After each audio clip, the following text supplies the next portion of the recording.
Good morning, everyone. Shane is here to help the class, right? Okay. Good morning. We're going to start with Sfiras HaOmer. Today is the 31st day. Say together, Hayayim, Echad, Ushloishim, Yom, Shehem, Arba'a, Shavuos, Ushloisha Yomim Loimer. Today is 31 days, which is 4 weeks and 3 days of the Omer. Wow. That means we're 2 days away from Lag BaOmer. Okay. Today we conclude chapter 48 in Tanya. Here we go. Today's the 16th of Iyar, May 24th. What are you doing? Want some coins? Here, go put in the pushka. There you go. There's a very interesting concept, a deep concept that we're gonna we're gonna discuss it, but it's really impossible to understand.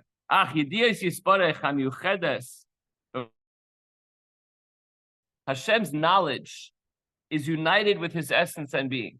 See, when we have knowledge, it's in our brain, and we have to process things. For Hashem, hu hamada, v'hu hayodea, v'hu hayodua. Hashem is the knowledge, he is the knower, and he is the known.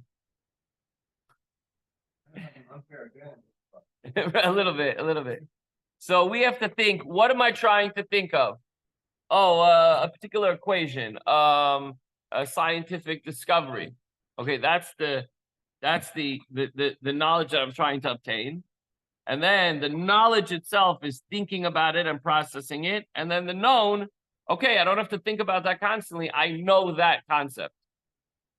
Hashem is all of the above, all inclusive, and doesn't have to process anything.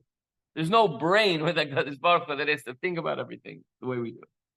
So we previously explained in chapter 2 of Tanya that Hashem's knowledge and intellect are totally different from ours, from man's. When a human being knows something, there are 3 distinct entities involved. A, the knower, the person himself, the possessor of the knowledge. B, the knowledge, the intellectual faculty which enables him to know. And C, the known, the particular item of knowledge which he knows. I know about that. With Hashem, Hashem is the knowledge, the knower, and the known. Hashem knows, and the vehicle through which he knows, and that which he knows are all of Hashem. Thus, his knowledge is holy and united and identified with his essence. I was going to say it's impossible for a human being to really understand what we just said. We're using the process of knowledge to try to understand what in the world that means. Right? It's beyond us.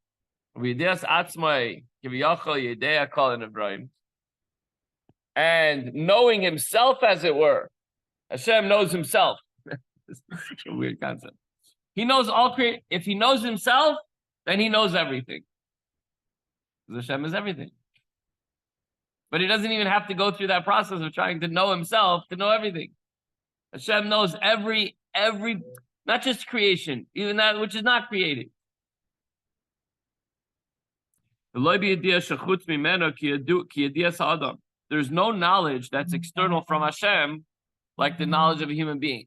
I have to understand what's going on outside. I can't see what's there. If I stand up and I look and I try to discover, Hashem doesn't have to know anything outside of himself because he is everything. So human knowledge requires getting to know something which is external to the knower. Not so with Hashem. It comes from knowing himself, which he knows. Yikulam, Mimsoim, Me'amitasa Yisparech, for all of created beings are derived from Hashem's true reality. So God's true reality and existence is the source of all created beings. By knowing himself, therefore, as mentioned above, Hashem knows all of creation. So when we say that Hashem is concerned about the blade of grass and the tallest skyscraper, the sun, the moon, and the depths of the ocean, it's just knowing himself. As simple as that. I wish it was so simple. And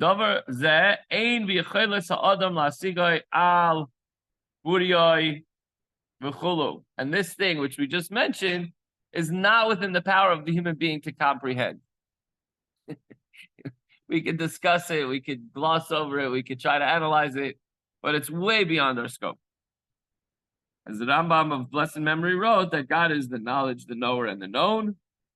V'smichu imoi chachmei HaKabbalah k'mo shkasu b'pardes b'ramax k'ron v'racha v'ein v'chein hu lefi Kabbalas ha'ariz k'ron v'racha v'say that tzimtzumim v'slavish oires b'kelim k'mishis bar le'el.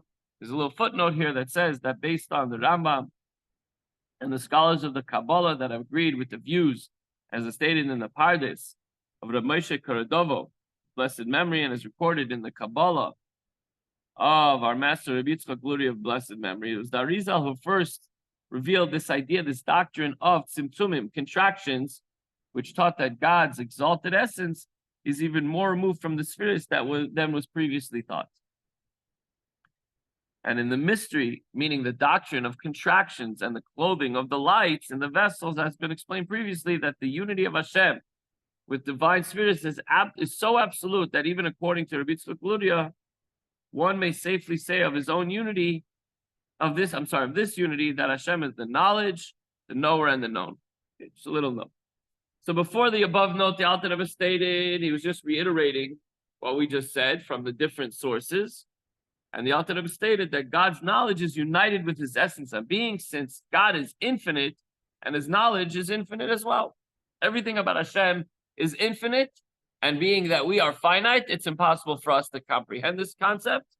It's so far out there, but nevertheless, it's impossible for this knowledge, because it's infinite, to truly pervade the earth, as it says here. And it must encompass it. This is true, of course, not only of God's knowledge, but of the earth, the knowledge of the earth, but of creation as a whole. What does that mean? This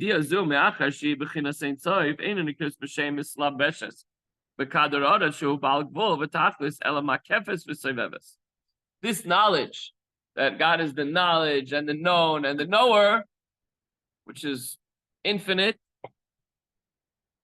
since it is of infinite order, is not described as clothing itself in the orb of the earth, which the earth is finite and limited, while Hashem's knowledge is limitless. So we call it encompassing, encircling. Of course, Hashem is intimately involved in the earth. But based on this concept, we have to say that it has no relationship with the earth, because you can't put infinite into finite. On a very basic level, that makes sense. You can't put something that's infinite, it cannot be confined.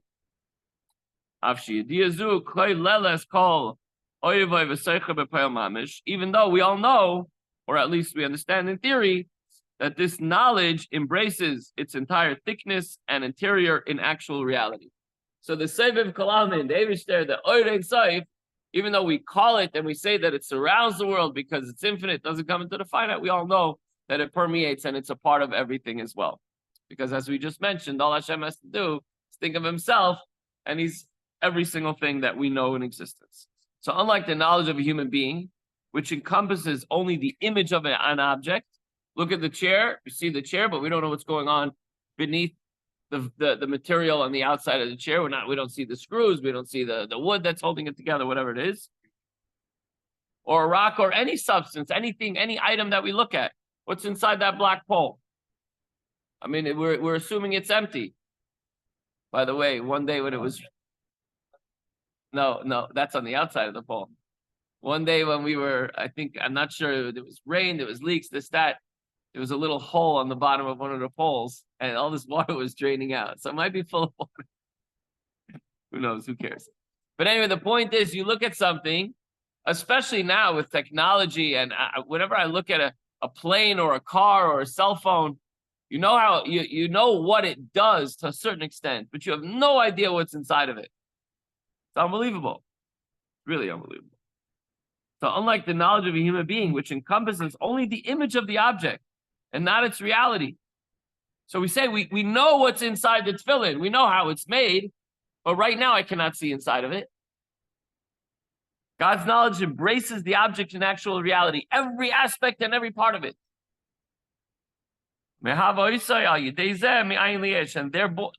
thereby he gives it, that particular item, the existence from inside and out and everything in between. including 2 guys riding in a car watching the shiur. Shout out to Matt and Yuda. Love you guys. Creation does not come about from the minute glimmer of godliness found within the object. It's not like, oh, there's a little ray that comes through all the tzimtzumim. That's how creation come about, which sustains it only at the inanimate and vegetative level, but it comes from the supernal knowledge that encompasses and encircles it. The fact that it's part of Hashem, that keeps it in existence. And although this knowledge is responsible for the object's existence, it is still described as encompassing. That's from our perspective. That's how we describe it. For as much as the knowledge is infinite, while the created being is finite, this knowledge is unable to clothe itself within the created being so far as our perspective is concerned. This idea will be continued to be explained in other places, that creation, something from nothing, can only take place as a result of the encompassing light. So what's the takeaway as we conclude chapter 48? As we try to understand godliness, when we say this, we take 1 step forward and 5 steps back, because we know that the closer we get to understanding Hashem, we realize that we have no concept and no ability to understand Hashem, but this is the only way, and this is the way that we try to have a relationship with Hashem, that we're commanded to love and cherish and know before whom we stand. So the takeaway is that God's encompassing energy is the very energy of each and every element of creation. All Hashem needs to do in order to be a part of it is to know it, which is himself. And he thus knows what is taking place in this world. And that's why we can say that from the tiniest little creature to the simplest, not just a rock that you like to think about a big rock. Think about the smallest grain of sand. And under a microscope, there's a lot going on there, but we don't see that. Hashem is all of that because that is his knowledge. All he has to do is know himself. Have a good day, everyone, and a good Shabbos Kodesh. And Zayizun Rabbi Yossi, we'll see you next week. And good Shabbos, guys. We'll see you. Yuda, Matt, we'll see you. Come by and come by tonight at 7 o'clock. You can still get home before Shabbos, having a little something with shul.